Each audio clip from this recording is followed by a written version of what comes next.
दोस्तों, आप लोगों ने कुछ कस्टमरों को ऐसा अक्सर कहते हुए सुना होगा जब आप उनका काम करके दे देते हैं। जैसे कि आपके पास में कोई मोटर वाइंड होने के लिए आई और आपने उसकी वाइंडिंग करके उस बंदे को दे दी, उसके घर के अंदर जाके आपने लगा दिया। लेकिन लगाने के बाद में कस्टमर कहता है कि भाई साहब, पहले जैसी हवा नहीं आ रही है, पहले जितना पानी हमारी मोटर उठाती थी ना, उतनी पानी ये नहीं उठा रही है।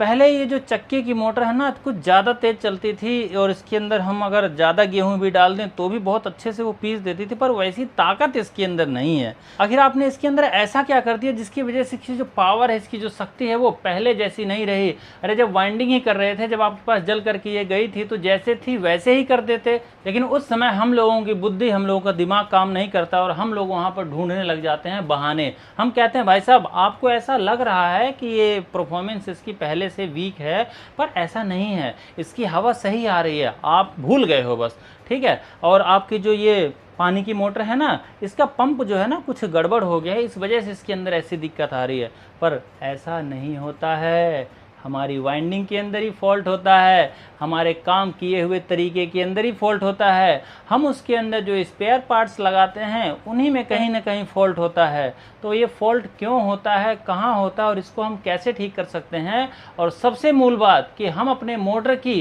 पावर कैसे बढ़ा सकते हैं, यानी कि उसकी ताकत को कैसे बढ़ा सकते हैं, पहले से ज़्यादा भी कर सकते हैं और चाहे तो जितना कंपनी से वाइंड होकर के आई है उतने पर भी हम करके दे सकते हैं। किन बातों को ध्यान रखना पड़ेगा, क्या करना पड़ेगा, बताने वाला हूँ आज की इस वीडियो के अंदर। शुरू से लेकर के अंत तक बने रहिए। ये वीडियो आप लोगों में से जितने भी भाई हमारे इलेक्ट्रीशियन हैं उनके लिए भी है और जितने हमारे कस्टमर भाई लोग हैं उनके लिए भी, क्योंकि वो भी तो कहीं ना कहीं रिपेयरिंग करवाने जाते ही है ना। अगर आप कस्टमर हैं और आपको मेरी बात समझ में आ गई तो आप किसी दुकानदार को ये तो जाके कह सकते हैं ना कि भाई साहब, जैसे ये भाई साहब बता रहे हैं ना, ऐसे ही वाइंडिंग करके देना मेरी मोटर, ऐसे रिपेयर करके देना। ठीक है ना। तो बने रहो शुरू से लेकर अंत तक, बताता हूँ आपको सारे ट्रिक और टिप्स कि आखिर कैसे हम अपनी मोटर की पावर बढ़ा सकते हैं और मोटर वाइंडिंग करने के बाद में हमें किन बातों को ध्यान रखना चाहिए जिससे कि हमारी मोटर की जो परफॉर्मेंस है पहले से कम तो ना हो, ज़्यादा भले हो जाए। चलिए शुरू करते हैं।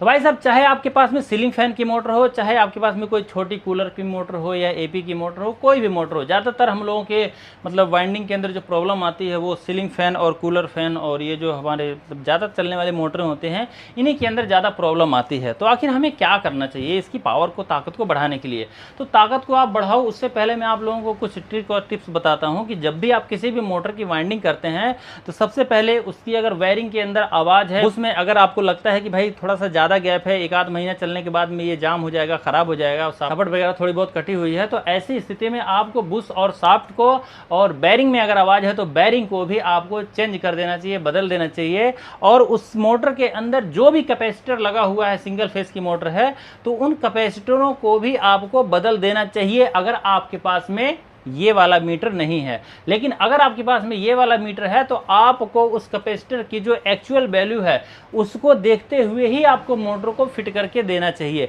अगर आप वैल्यू को देखे बिना ऐसे ही आपने कह दिया भाई साहब ठीक है आपका कैपेसिटर पटाखा तो बोल रहा है, पटाखा बोलने से हमें ये नहीं पता चलता है कि हमारा कैपेसिटर कितना एमएफडी बचा हुआ है, कितना वीक हो गया है। देखिए, जैसे 10 एमएफडी का कोई कैपेसिटर है और वो 9 एमएफडी पे आकर के बच गया है या 8.5 पे बच गया है तो वो कुछ दिन तक चल जाएगा। लेकिन वो कैपेसिटर अगर 6 एमएफडी पे आ गया है या 5 एमएफडी पे आ गया है तो आपकी मोटर को वो वाइंड करके दोगे ना तो कुछ ही दिनों के अंदर वो उसको फूक करके आपके पास में भेज देगा, वो कैपेसिटर मात्र। ठीक है। और कस्टमर से आपको दो बातें सुननी पड़ेगी, अपने जेब से उसको वाइंडिंग भी करके देना पड़ेगा, क्योंकि अभी तो आपने वाइंडिंग किया है, सीजन की गारंटी तो दोगे ना। तो दोस्तों, इस तरह की गलती ना हो तो हमारी इन सभी 3 बातों पे ध्यान रखिएगा कि बैरिंग, बुश और कैपेसिटर को जरूर चेंज कर दीजिएगा। मोटर कहीं से जाम नहीं होनी चाहिए अगर आप मोटरों की वाइंडिंग करते हैं तो। ठीक है। अब आते हैं अपने उस पहले पॉइंट पे कि हमें अपनी मोटर की अगर पावर बढ़ानी हो, वाइंडिंग करके ताकत बढ़ानी हो उसकी, और जैसे कंपनी से आई थी वाइंड होकर के वैसी नहीं बल्कि उससे ज़्यादा भी हम कर सकें,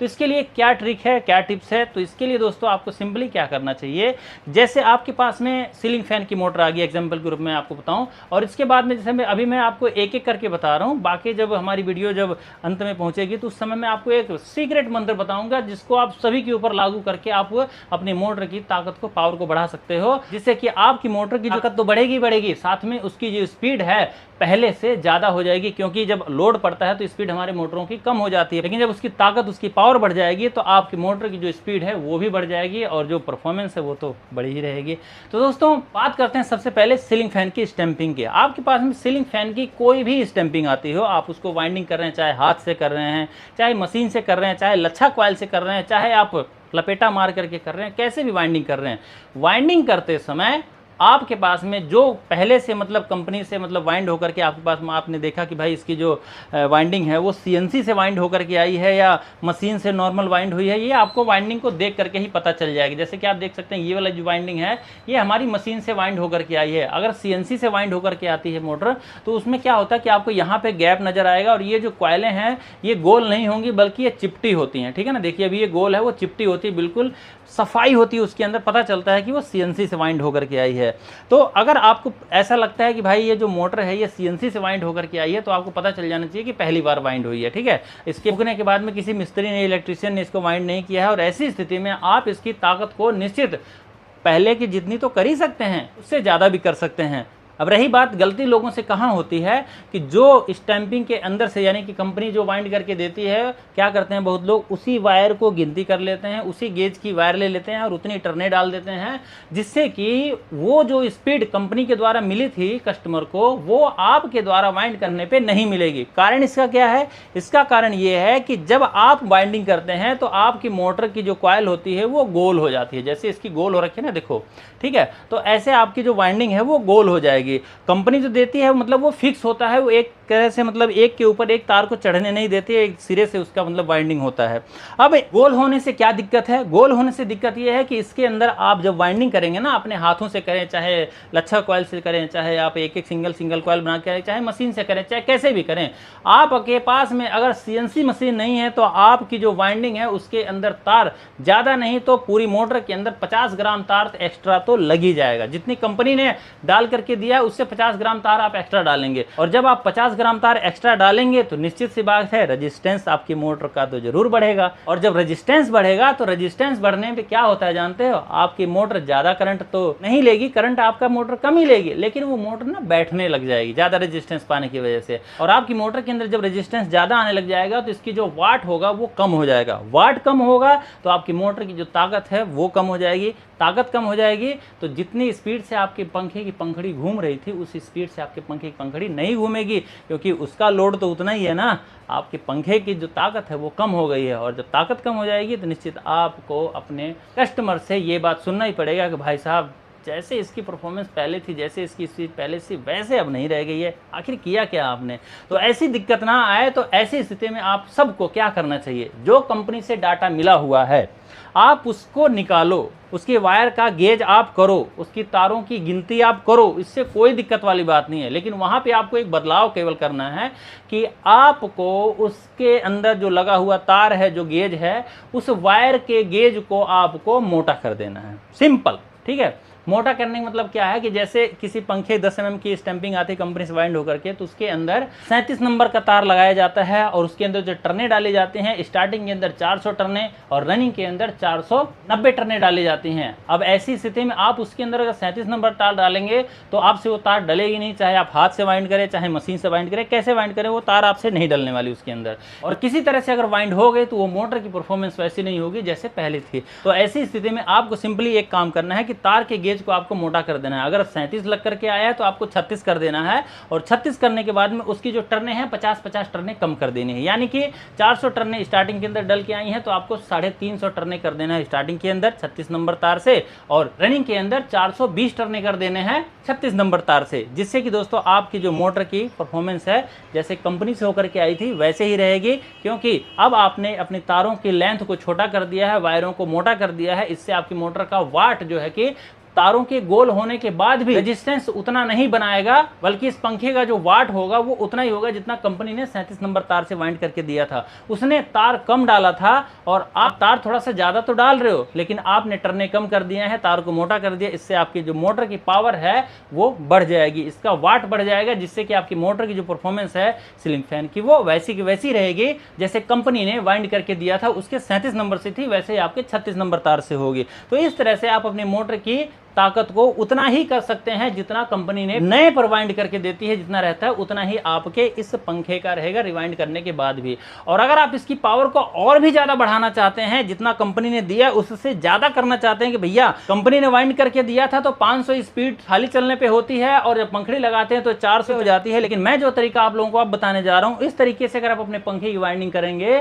तो क्या होगा कि आपके पंखे की जो स्पीड है वो खाली चलने पर तो 500 रहेगी, और जब सीलिंग फैन की ब्लेड लगा देंगे आप तो ऐसे में आपके पंखे की स्पीड जो है वो 400 नहीं होगी बल्कि 450 होगी, यानी कि 50 आरपीएम एक्स्ट्रा चलेगी आपकी पंखड़ी। मेरा दावा है, आप बेशक इस डाटे को इस्तेमाल करके देख लीजिएगा, ठीक है। तो बताने जा रहा हूं, ध्यान से सुनिए। देखिए, जैसे इसके अंदर मान लीजिए एग्जांपल के रूप में 37 नंबर तार से वाइंड होकर के आया था, तो हमने आपको कहा कि भाई इसको आप 36 नंबर से वाइंड कर दो और टर्ने मैंने आपको बता दिए। ऐसे में जब आप वाइंडिंग करेंगे तो इसकी परफॉर्मेंस, इसकी ताकत पहले जैसे ही रहेगी जैसे कंपनी से वाइंड होकर ही आती है हमारी मोटर। लेकिन अगर आप अपने इसी सीलिंग फैन की स्टैंपिंग को 37-36 की बजाय 35 नंबर से वाइंड कर देंगे तो आपके पंखे की जो स्पीड है वो पहले से ज्यादा हो जाएगी, उसकी ताकत पहले से ज्यादा हो जाएगी। हाँ, ऐसी स्थिति में आपकी मोटर का जो है पावर तो बढ़ेगा ही, साथ में आपकी मोटर की जो है चलने पर हीटिंग थोड़ी सी ज्यादा होगी, क्योंकि 37 की जगह पर 35 नंबर तार लगाने से आपकी मोटर ज्यादा करंट लेगी, वाट ज्यादा आएगा, ताकत के साथ इसको ज्यादा मतलब काम करना पड़ेगा,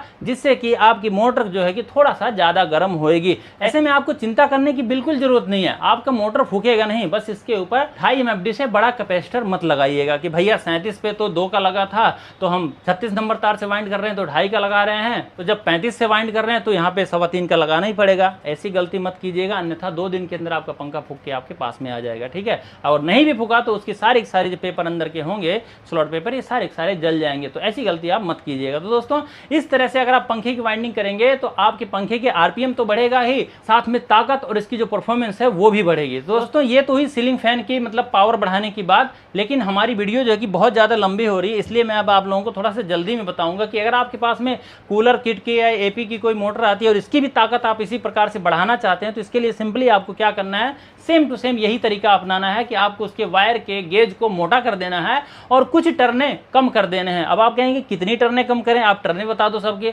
तो देखो, मैं वीडियो तो बहुत ज्यादा लंबी हो रही है, तो ऐसे में सबकी टर्ने तो अलग अलग नहीं बता सकता हूं, लेकिन एक फॉर्मूला मैं आप लोगों को दे रहा हूं यहाँ पे कि आप जब भी किसी मोटर की ताकत अगर बढ़ाने की सोच रहे हैं कि भैया पहले जैसी नहीं रखनी, मुझे उससे ज्यादा रखनी है, तो आपको तार का एक गेज मोटा तो कर ही देना है, चाहे किसी भी टर्नों से, किसी भी डेटे से वो बाइंड होकर के आई, किसी नंबर का तार उसके अंदर लगा हुआ है, आपको उसकी तार को मोटा कर देना है। और मोटा करने के बाद में टर्ने मान लीजिए 10-10 टर्ने या 5-5 टर्ने, जितना आपको लगता है भाई इतना कम कर देंगे तो आराम से चला जाएगा या इतना हम डाल सकते हैं। थोड़ी मोटर टाइट भी हो सकती है तो भी टेंशन मत लीजिएगा, आपकी मोटर वाइंड हो जाएगी और अच्छा चलेगी। बस उसके तारों को छिलने मत दीजिएगा, जबरदस्ती मत डालिएगा अपनी मोटरों के अंदर, ठीक है। तो इस तरह से इस फॉर्मूले के साथ में आप किसी भी मोटर की वाइंडिंग करेंगे, चाहे चक्की की मोटर वाइंड कर रहे हैं उसके भी आधे नंबर तार बढ़ा सकते हैं, कोई मोनोब्लॉक वाइंड कर रहे हैं 24 नंबर से वाइंड होकर आइए 23.5 नंबर से वाइंड कर दीजिए, 25 नंबर से वाइंड होकर आइए 24 नंबर से वाइंड कर दीजिए, 26 से आइए 25 से कीजिए। तो इस तरह से तारों को मोटा करके आप अपने मोटर की जो पावर है, ताकत है, वो बढ़ा सकते हैं, वाट को बढ़ा सकते हैं और अपने मोटर की परफॉर्मेंस को भी बढ़ा सकते हैं। दोस्तों, कैसी लगी आपको हमारी जानकारी, हमारी वीडियो मुझे कमेंट करके जरूर बताइएगा, और इसी तरह की जानकारी, इस तरह की वीडियो के लिए हमारे चैनल को सब्सक्राइब कर लीजिएगा अगर अभी तक आपने नहीं किया है। तो चलिए मिलते हैं किसी और वीडियो के अंदर किसी और नई जानकारी के साथ, तब तक के लिए नमस्कार, जय श्री राम।